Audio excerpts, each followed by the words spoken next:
Today, I am so pleased to announce the launch of consultations that will help inform and guide our growth plan and feed into the measures and investments that will make up Budget 2021 and that will help Canada build back better. Right now, many of us are facing tighter public health restrictions and even lockdowns. Canadians continue to stay home and to do the right thing in the face of this aggressive second wave of the pandemic. And thank you, everyone, for doing that. Our growth plan will create good jobs for middle class Canadians by investing between $70 and $100 billion, or roughly 3 to 4% of GDP, over 3 years. Today, more than 6,000 Canadians who had a job before COVID-19 hit are still out of work. Each one of those job losses is a tragedy for a Canadian and for a Canadian family. Our government is committed to investing in economic growth and to help create the 1 million jobs as we pledged to do in the speech from the throne. This pandemic has been a setback for our economy. That's why, with our growth plan, we are committed to doing the hard work we need to do so that Canada can and will come roaring back from the COVID-19 recession.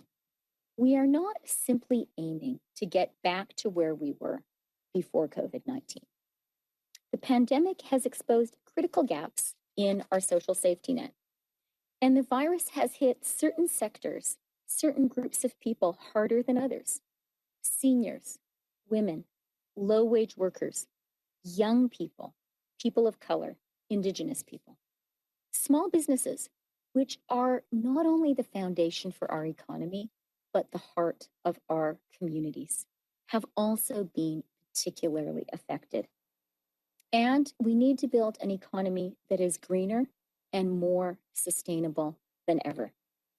We also know that Canada's economy in the post-COVID era needs to be more innovative and more competitive than ever. For all of these reasons, the 2021 budget will be among the most significant of our lifetime. In the weeks ahead, our government will hold virtual roundtables with stakeholders and experts from a range of sectors and industries to discuss ways to drive our country's economic recovery. Together with Associate Finance Minister Mona Fortier and Parliamentary Secretary Sean Fraser, we are asking Canadians to share your ideas on a range of important issues, from addressing the SHE session, which includes early learning and childcare, to supporting our small businesses' recovery and building a green economy that will create jobs and opportunities. We look forward to hearing your thoughts on how the federal government can continue to prepare our country for a robust recovery.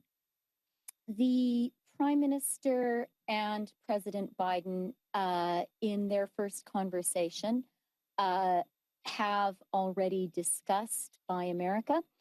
And I think it is worth pointing out that the president's first conversation was with Prime Minister Trudeau. That is an important sign of the importance that this administration places on its relationship with its northern neighbor. Buy America protectionist provisions are not new for our government. They are something that we are used to dealing with.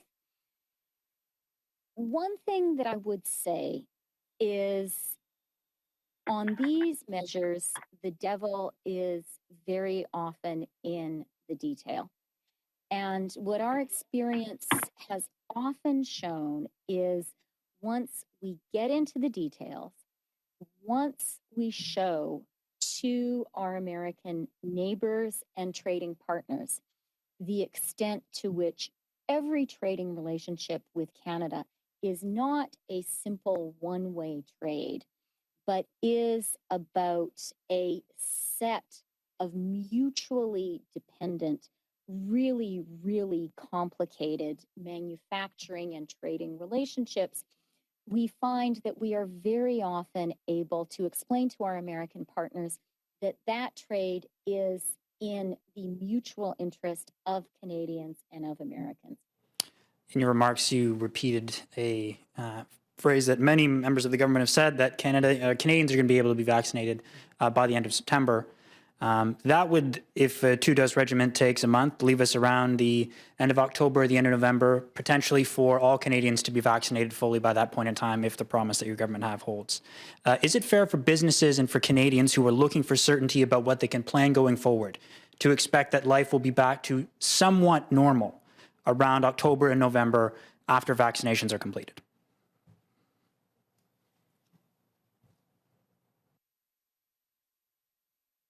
This is a sneaky, sneaky virus, and we all have to be aware of that. Having said that, uh, I am. I think it's also really important for us to see that there is light at the end of the tunnel. I had a meeting together with Mona, with the provincial and territorial finance ministers on Friday. And one of the ministers, I'm not going to quote her because she didn't give me leave to do so, but she said, look, this is the situation today. There's light at the end of the tunnel, but it's a long tunnel. And I think that is a good way of describing the situation that we find ourselves in now. I think it is absolutely the case that vaccines are critical. It is good news that we have started to vaccinate Canadians, and that is good news because it's going to save lives. It is also good news because it will make it possible for us to reopen our economy fully and all get back to work. I want to emphasize also the importance of the measures that provinces and territories across the country are taking to limit the spread of the coronavirus. And we see that those measures do pay off also in economic terms. Atlantic Canada, which has been so successful at limiting the spread of the virus, has been able to keep its economy open more than many other parts of the country. So that brings an economic benefit as well. And I am very confident that as the vaccination rolls out, we are going to start reaping economic benefits across the country as well.